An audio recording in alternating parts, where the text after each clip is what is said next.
Өкініш. Зорға шыдап келемін.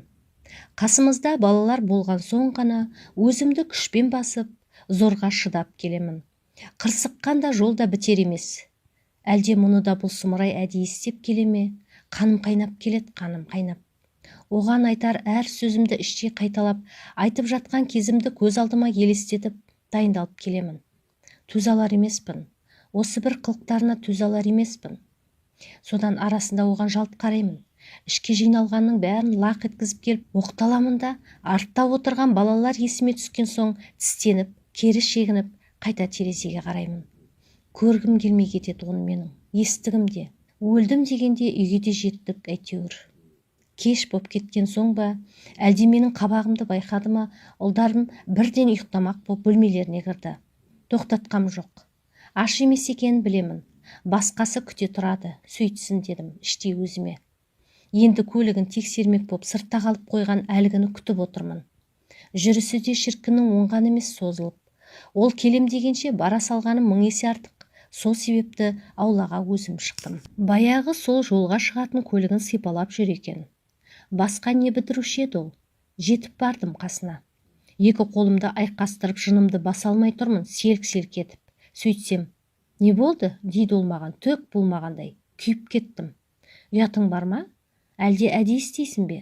Осы бір түк көрмегендей, түк естімегендей боп құтылатының қалай сенің? Деп бастадым да бәрін айттым. Жұмыстан шаршап жүрсем де, барғым келмесе де, бүгінгі мына қайнапкенің туған күніне барғанымды, ел қатарлы асқада отырмай шапқылап кісі күткенімді, өзім тақпаған сырғаны соған сый болсын деп ала барғанымды, қонақтармен бірге кетпей соңғы қасығына дейін жуып шайып қызмет қып кеткенімді бірінде ұмытпадым. Сонда оны маған айтқан рахметі қане? Қайдағы рахмет? Керісінше өзіңе тиіседі ғой.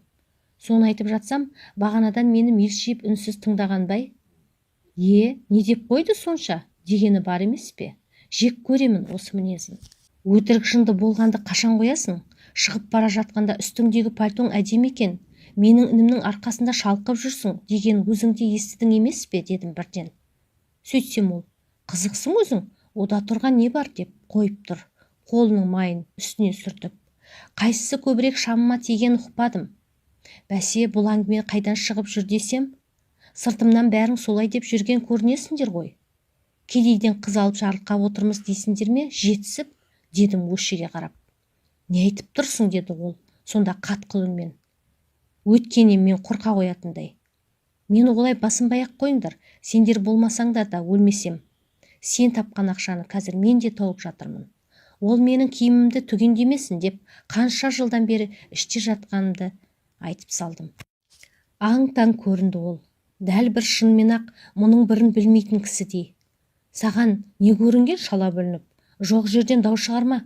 3-те жолға шығып кетуім керек. Ең болмаса 2-3 сағат ұйықтап алайын. Әңгімені көбейтпеш деп бұрылып үйге қарай бет алды. Ұйқы десе албасты барын берет. Менің жүрегімнің жұлма-жұлмасын шығарғандармен ісі жоқ. Мен де оны аяғам жоқ. Демалмаса демалмай қалсын. Мені кім аяп жатыр? Осы сен апталап, жолда жүріп, үй көрмей, тапқан табысыңның бір бөлігін өзіне беріп отырғанымызды неге айтпайды? Айтқыш болса. Мен қатты болсам, ол сол ақшаның шетінде көрмес еді ғой.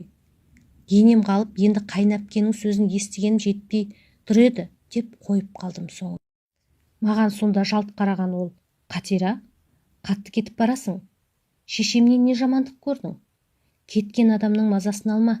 Қой енді, дейді дәл бір солай үркіткісі келетіндей басыңқы дауыспен.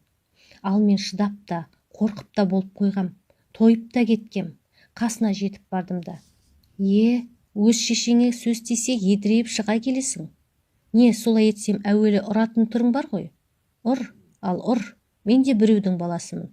Мен де біреуге шешемін деп атқақтадым. Сөйтсем бұл кәдімгідей мені ұратын адамдай қоясың ба жоқ па деп жоғары көтере ұстаған алақанын сумаңдатып қояды. Жүрегім ауырып кетті.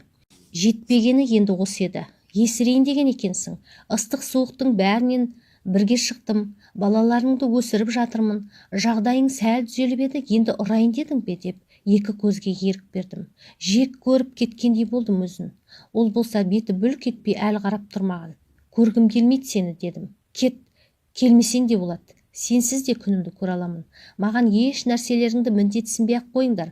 Балаларды сенсіз-ақ жеткіземін. Көзіме көрінбеңдер. Әпкең де өзің де құрыңдар деп ағыл-тегіл жылап үйге кірдім. Оның соңымнан әлденелерді айтып жатқанына да құлақ түргем жоқ. Қасына да жатудан жиреніп, бірден ұлдардың бөлмесіне кірдім. Сөйтіп, еденге көрпе төсеп алып, өксігімді баса алмай біраз дөңбекшіп жатқан соң ұйқыға кетіппін. Арада қанша уақыт өткені белгісіз, есік қаққандай көрінді. Ұшып тұрдым. Таң атып қалыпты. Беймезгіл уақытта келуші кім екен? Бірден есік ашуға жүгірдім. Аштым. Қарсы алдымда бір қора адам тұр. Кешегі қайын әпке де бар, жезде де, тағы бірнеше адам. Бәрінің оңы қашып кеткен. Қайын әпке тіпті солқ-солқ етеді. Жүрегім сырқ ете түсті. Әлденені сезгенде кері шегіне бердім. Бірақ не сезгенімді өзім де әлі ұға алар емеспін. Олар да қарсы басып келеді. Кенет әпкем көз жасына тұншығып бара жатқандай, жарығым-ай, енді қайттық деп зорға демін ішке тартып, бет орамалмен бетін басты. Неге екені менің оны тыңдағым келмеді. Шегіне бердім, шегіне. Әлгі жомарт та төсегіне жабысып қалғандай бері шығар емес. Тірі болса ендігі ояну керек еді ғой. Бір кезде әлгілердің ортасында қалып қойғанымды ұқтым. Бірі арқамнан қағып, бірі бетімді сипап жатыр. Бекем бол айналайын, балаларың үшін ең болмаса сен мықты бол дейді бірі. Осы кезде әлдебіреу тас төбемнен бір қойғандай көрінді. Бәрін шетке жұлқып итеріп тастадым. Бірі қайта қол созып еді, онысын қағып жатып. Жоламаңдар, келмеңдер, ары жүріңдер, шығыңдар үйімнен деп айқай салдым да, олардың біраз шегінген көрісімен бөлмеме жүгіріп кіріп, есікті іштен іліп алдым. Сөйттім де кері қарауға жүрексініп, біраз тұрған соң жәймен бұрылып, бос төсекке қарадым. Жоқ, кетіп қалған екен. Ешкім жоқ. Жалғызбын. Тұрған жерімде қос тізеге жығылдым. Алла дедім бірден. Көзімді көкке көтеріп, бөлме ішінде тізерлеп жүріп. Алтыным, мейірімдім, рақымы мол, қайырымды, жақсы Аллам, жалынайын, жалбарынайын, қаласаң құлың боп кетейін. Тек өлтіре көрмеші деп жалындым. Ұқтым, артық кеткенімді жаратушым, берген бағыңды бағаламағанымды, иттік жасағанымды ұқтым. Кешіре көрші алтыным. Бір рет, тек бір-ақ рет кешіре көрші. Бір жолға ашуыңды берші, айырмашы деп кешірім сұрадым. Ұмытпаймын, осы бір қатемді кешірсең, кешірімді жақсы Аллам, бір ғана рет көз жұма қарасаң, енді еш уақытта күпірлік етпеуге ант етемін деп сендірдім. Одан да өзге көп нәрсе айттым. Сол тізе бүккен қалпы төбеге алақанымды көтеріп жүріп, өз жасыма өзім тұншығып жатып, оянып кеттім. Бастырылып қалған екем. Бетімді жас шайып кетіпті. Ұшып тұрып сағатқа қарадым. 3 болып қалыпты. Атып шықтым. Бөлмеден атып шығып өз бөлмеме кірдім. Жоқ, төсек те жиюлы. Кетіп қалыпты. Тағы да білмей қалған екем. Аттандап далаға жүгірдім. Еңіреп келемін. Жалаң аяқпын. Аулаға шыққан бойда жомарт деп айқай салдым. Кенет арт жақтан не болды деген таныс дауыс естідім. Аладан балын киген жомартым қиралаңдай әжетханадан шығып келеді екен. Тоқтамадым. Алып ұшып қасына жеттім де мойын қапсыра құшақтадым. Еңкілдеп тұрмын. Сора-сора болып. Оның не? Не боп қалды? Біреу қоңырау соқты ма? Тыныштық па деп. Онымнан шошынған ол. Мен жай басымды шайқай бердім.